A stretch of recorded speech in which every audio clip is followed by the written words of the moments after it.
திருக்குறள் அதிகாரம் 10 இனியவை கூறல் குறள் எண் 3 மலையமாருதம் ராகம் ஆதி திஸ்ரம் 16வது மேளமாகிய சக்கரவாகத்தோட ஜன்னிய ராகம். மலைப்பகுதியில் வீசும் குளிர்ந்த தென்றல் காற்றை மாருதம் என அழைக்கப்படுகிறது. இந்த பெயர் இந்த ராகம் இனிமையானது, அமைதியை தரக்கூடிய ராகம். ஆரோகணம் அவரோகணம்.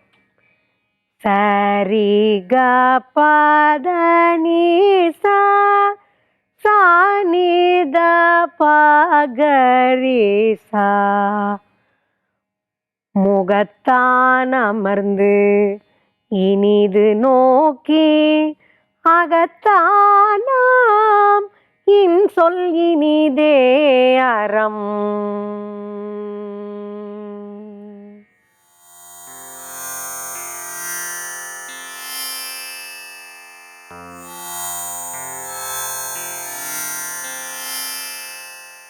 முகத்தான் அமர்ந்து இனிது நோக்கி அகத்தானாம் இன்சொல் இனிதே அறம்.